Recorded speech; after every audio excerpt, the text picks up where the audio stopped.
ഗംഗയിലോട്ട് പോകുന്ന സ്ട്രീറ്റാണ്. ഗംഗ നദിയിലോട്ട് പോകുന്ന സ്ട്രീറ്റ് രാവിലത്തെ കാഴ്ച. അത്യാവശ്യം നല്ല തിരക്കുണ്ട്.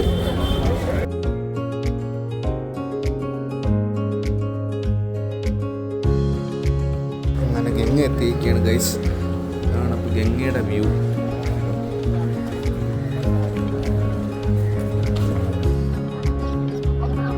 ഇതാണ് ഗംഗ നദി. ബോട്ട് സർവീസൊക്കെ ഉണ്ട്. കുറച്ച് കഴിഞ്ഞിട്ട് ഒന്ന് കയറി പോകാം ബോട്ട് സർവീസിലോട്ട്.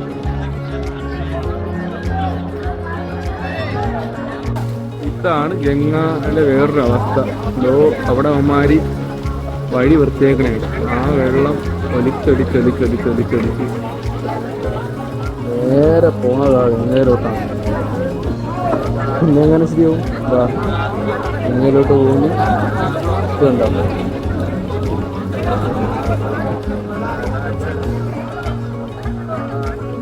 എല്ലാ കഴിയുന്നുണ്ട്.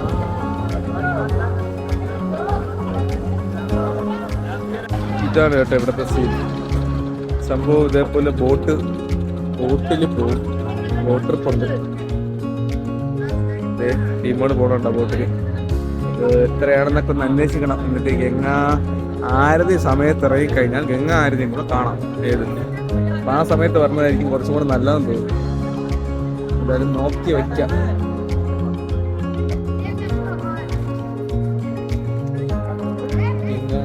തീരത്തിൽ കൂടെയുള്ളൊരു നടത്തമാണ്.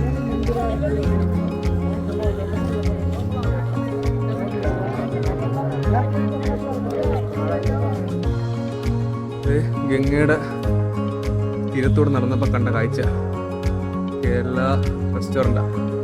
Taste of Kerala. അത് കണ്ടിട്ട് കയറിയതാ. അതിൻ്റെ ഫ്രണ്ടിലത്തെ വ്യൂ എന്ന് വെച്ചാൽ സ്ട്രെയിറ്റ് ഗംഗയെ ഫേസ് ചെയ്താണ് ഇരിക്കുന്നത്. പക്ഷേ ഓണർ മലയാളിയാണ്. ഓണർ ഇവിടെ ഇല്ല. ഓണർ സംസാരിക്കായിരുന്നു.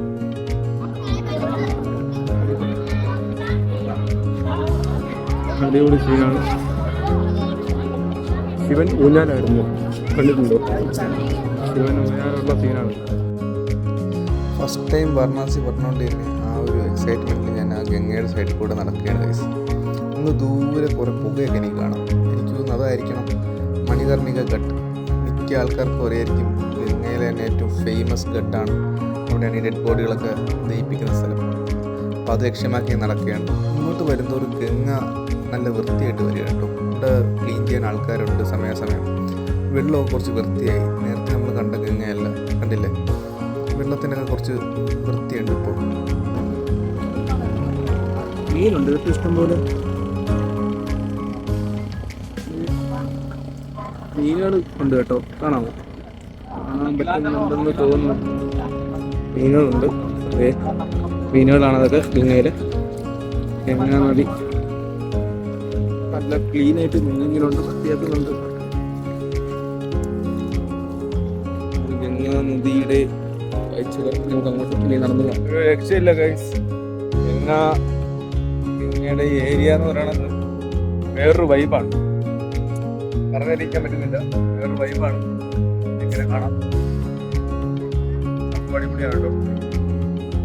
എന്തായാലും വന്ന് എക്സ്പീരിയൻസ് ചെയ്യണം. കൂട്ടുകാരൊന്നും കിട്ടില്ല. അവിടെ സോളോ വെച്ച് വന്നതാണ്. പിന്നെ നല്ല രീതിയിൽ പറ്റിക്കൊണ്ട് ഇവിടെ വന്നിട്ട് കാണാന്നൊക്കെ പറഞ്ഞ് അവർക്കും പറ്റുമെന്ന് ചോദിക്കും. നമ്മൾ പ്രത്യേകിച്ച് മലയാളികളാണെന്നും സൗത്തിൽ നിന്നാണെന്നൊക്കെ അറിഞ്ഞു കഴിഞ്ഞാൽ വലിപ്പിച്ച് കൈ തരും. അത് മാത്രം സൂക്ഷിക്കാം. ഗൈഡും ഇതൊന്നും ആവശ്യമില്ല. കുറച്ച് ഹിന്ദിയും ബാക്കി നമുക്കറിയാമല്ലോ മലയാളിയല്ലേ. ആ സെൻറ്ററിൽ മാത്രം മതി. ഇവന്മാരെയൊന്നും പറയാനൊന്നും വേണ്ട. വീടിൻ്റെ സ്പോട്ടിലോട്ട് എത്തിയിട്ടുണ്ട്. മനസ്സിലായി കാണും മനുഷ്യൻ എന്താണ് എന്ന് പഠിക്കാനുള്ള ഒരു സ്ഥലം. മനുഷ്യൻ എന്താണ്, നമ്മൾ ഈ കാണിക്കുന്ന അഹങ്കാരം എന്തിനാണ്, ഏതുവരെ കാണിക്കാൻ പറ്റും തിരിച്ചറിയാൻ പറ്റിയ സ്ഥലമുണ്ട്. എല്ലാവർക്കും അറിയാന്നുള്ള സംഭവമാണ് ഗംഗയില്. കാണിച്ചു തരാം. അവിടെ എത്തിയിട്ടുണ്ട് ഏകദേശം. ഡെഡ് ബോഡിയാണ്. ഗംഗയിൽ മുക്കിയിട്ട് കൊണ്ടുപോകണേ ചിതയിലോട്ട് വയ്ക്കാനായിട്ട്. ഞാനിപ്പോൾ അവിടെ നിന്ന് കാണുന്ന സീൻ. മണികർണിക ഘട്ടിൻ്റെ അവിടെ എത്തിയതും ഫസ്റ്റ് അഘോരി നമ്മൾ സ്പോട്ട് ചെയ്തിട്ടുണ്ട്. ധ്യാനം ചെയ്യുകയാണ്. ഇവിടെ ഫുൾ പുകമയമാണ് കേട്ടോ. അപ്പം കൂടുതൽ മണികർണിക ഘട്ടിൻ്റെ വിശേഷങ്ങളായിട്ട് അടുത്ത എപ്പിസോഡ് ഞാൻ കാണിച്ചിരുന്നതായിരിക്കും, നല്ല ഡീറ്റെയിൽ ആയിട്ട്. അപ്പം stay tune. Bye bye guys.